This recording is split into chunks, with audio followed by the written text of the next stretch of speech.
안녕하세요. 퍼펙스쿨입니다. 여러분 이제 LLM에서 더 진화한 LMM이 등장한다는 소식 들어보셨나요? 오늘은 눈까지 떠버린 AI GPT-4V의 프리뷰 논문을 리뷰해 보겠습니다. 지난 10월 11일 마이크로소프트 연구팀에서 논문 한 편을 공개했습니다. 제목은 The Dawn of the LLM, 즉 LLM 새벽이 온다 라는 뜻이에요. 벌써 가슴이 웅장해지죠? 대체 LLM이 뭐길래 이렇게까지 호들갑인 걸까요?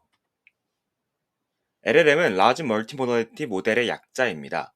많이 들어보셨을 LLM의 경우에는 텍스트를 입력받으면 텍스트를 출력하는 모델이었습니다. 챗GPT를 떠올려 보면 쉽죠?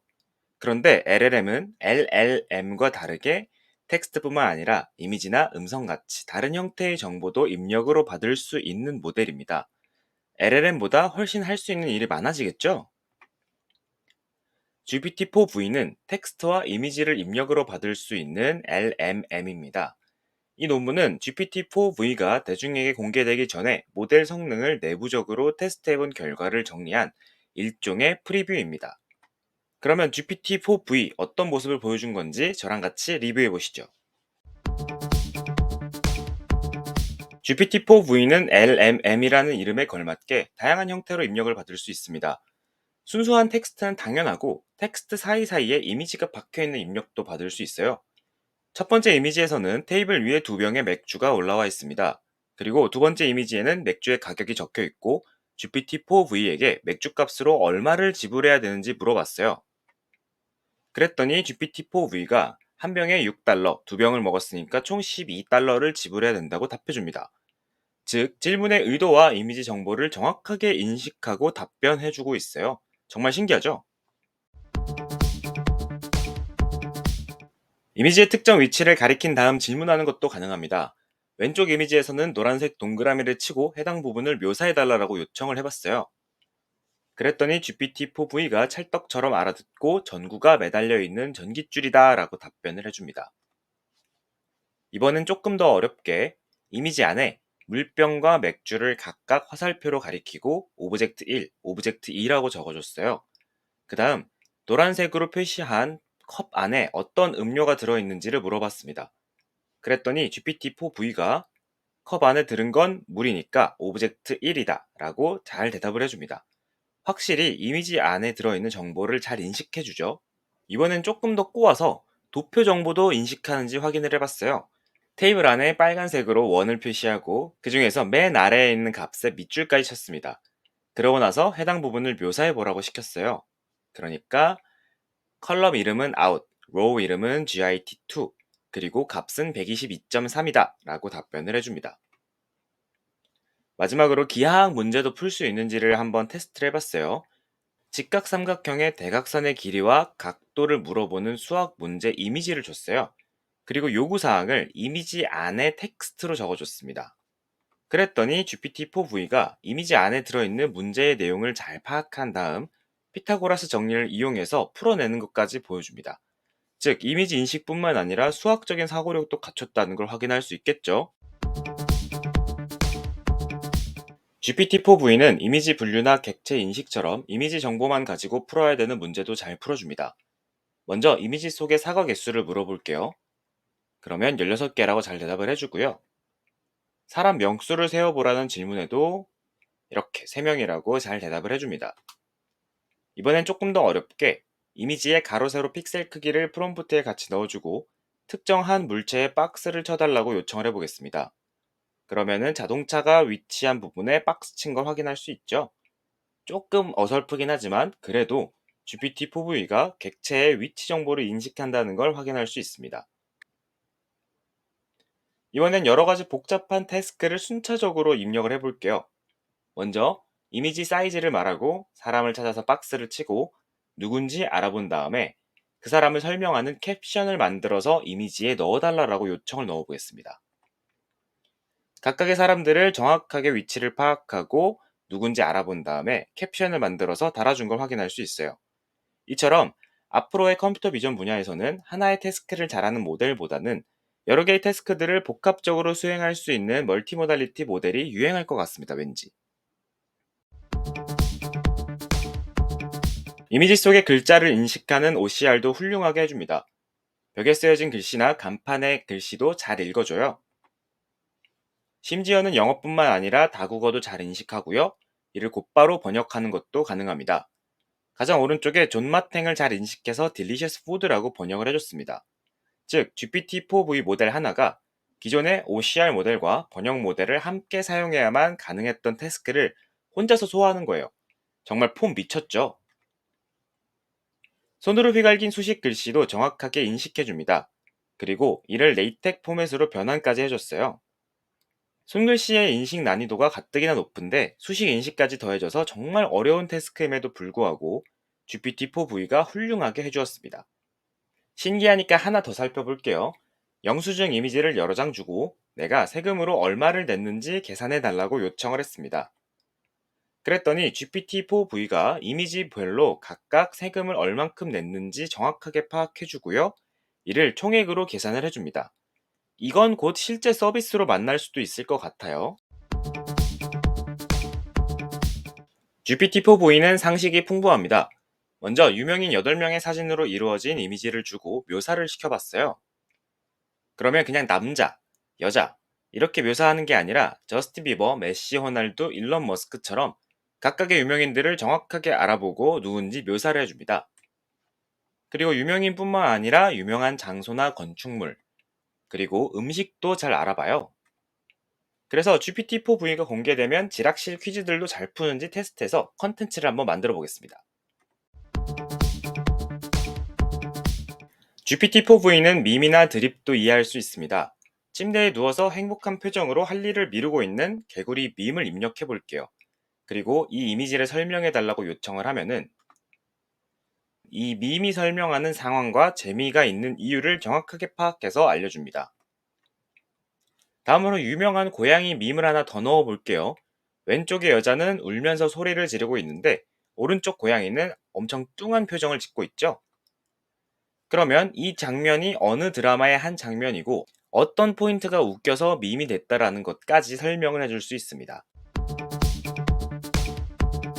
간혹 가다가 AI를 테스트해보고 싶은 마음에 일부러 잘못된 질문을 던지는 유저들도 있습니다.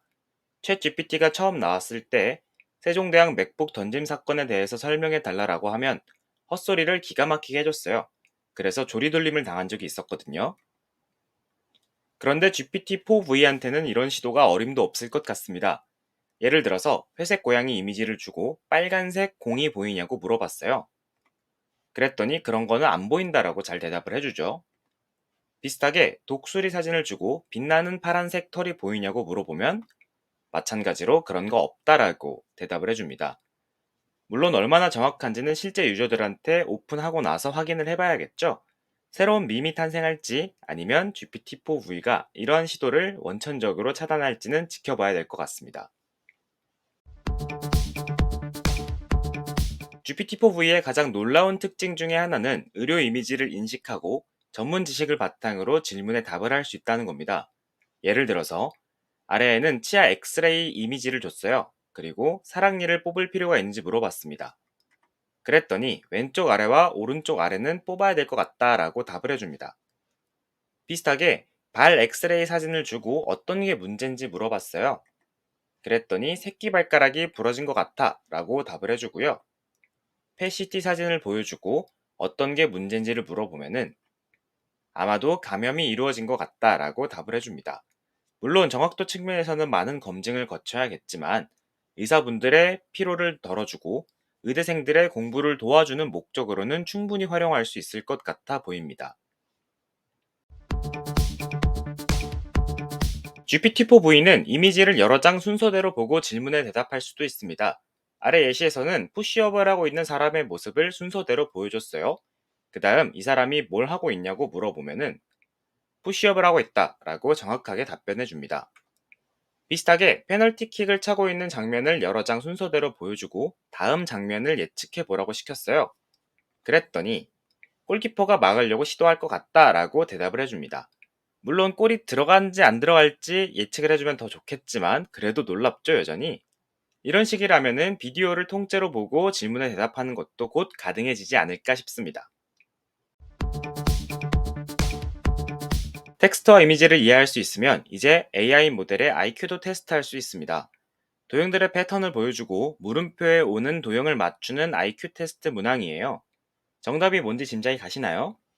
바로 위에 있는 도형 가운데에다가 점을 찍어주면 되니까 C가 됩니다. GPT-4V는 패턴을 정확하게 인식하고 물음표에 어떤 도형이 와야 되는지 정답도 맞추고 이게 왜 그런지 설명까지 해내는 엄청난 퍼포먼스를 보여줍니다. 다음 문제는 도형을 추상적으로 이해해야만 풀 수 있는 문제인데요. 10가지 도형 중에서 날아가는 기러기를 고르라 라고 물어봤습니다. 그랬더니 정답을 맞추는 것은 물론이고 10가지 도형 각각이 무엇을 표현하는지 굉장히 그럴듯하게 설명을 해주는 모습을 확인할 수 있어요. 마지막으로 기러기 자체를 제대로 이해했는지를 확인해 보기 위해서 기러기 도형에서 머리가 어디에 있는지를 물어봤습니다. 그랬더니 GPT-4V가 머리 부분에 정확하게 박스를 쳐주는 걸 확인할 수 있습니다. 지금까지 리뷰를 보신 분들이라면 아마도 이걸 가지고 어떤 서비스를 만들 수 있을까 고민해 보셨을 거예요. 고맙게도 논문에서는 여러 가지 사례를 언급해 주었습니다. 먼저 GPT-4V가 틀린 그림 찾기를 굉장히 잘하거든요. AI하고 대결하는 틀린 그림 찾기 게임을 만들어 볼 수도 있겠죠. 그 다음 불량품 찾아내기도 구현할 수 있습니다. 정상 제품의 이미지와 내가 테스트하고 싶은 이미지를 같이 입력으로 넣어주는 거예요. 그러면 GPT-4V가 어느 부분이 좀 이상해서 불량일 것 같다라고 판단을 내려줍니다. 다음으로 아마존 고 같은 무인 편의점도 구현할 수 있습니다. 상품들의 원래 이미지와 카트에 담겨져 있는 이미지를 같이 입력으로 넣어주면은 알아서 가격들을 계산을 해줘요. 다음으로 보험 서비스도 만들어 볼 수 있습니다. 사고 차량의 이미지를 보고 사고 정도를 파악한 다음에 보험 처리 보고서를 자동으로 작성을 해줍니다. 얘는 실제로 보험회사에서 활용할 수도 있겠죠. 다음으로 개인화된 캡션을 달아줄 수도 있습니다. 가족 구성원들의 이미지와 이름을 프롬프트로 미리 입력해 주는 거예요. 그 다음에 다 같이 찍은 사진을 넣어주고 이 사진을 설명해 봐라 라고 하면은 우리 가족에게 딱 맞는 캡션을 만들어서 작성을 해줍니다. 다음으로 GPT-4V는 AI로 생성한 이미지의 품질 평가를 해줄 수 있습니다. 특히나 텍스트를 안에 포함해야 되는 경우에 적합해요. 그 다음 GPT-4V를 하드웨어에 탑재해서 가사형 로봇을 만들 수도 있습니다. 커피 머신의 사용법을 알려주고 원하는 커피를 타달라고 지시하면은 어느 버튼을 눌러서 어떻게 뽑아야 되는지를 답해줄 수 있어요. 이를 물리적인 로봇에 탑재한다면 순식간에 로봇 가사 도우미를 만들 수 있겠죠. 또한 집안의 이미지를 보고 내가 요리를 하기 위해서는 다음에 어느 위치로 이동해야 되는지까지도 정확하게 판단할 수 있습니다. 마지막으로 인기 틱톡 컨텐츠도 분석해 줄 수 있어요. 영상의 흐름과 줄거리를 잘 요약을 해주고 이 영상이 왜 인기가 많은지 요인도 분석해 줄 수 있습니다.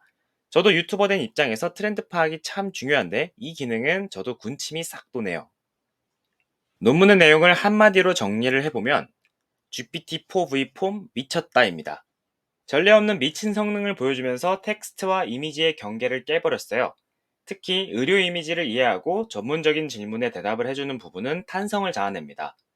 늘 그렇듯 오픈AI의 연구는 새로운 지평을 제시해줍니다. 논문의 제목처럼 LMM의 시대가 열리는 날이 머지 않았을 것 같아요. 이번에는 또 오픈AI가 어떻게 세상을 놀래킬지 GPT-4V의 출시를 기다려보면서 이번 논문 리뷰는 마치도록 하겠습니다. 저는 다음에 더 재밌는 논문 리뷰로 돌아오도록 하겠습니다. 감사합니다.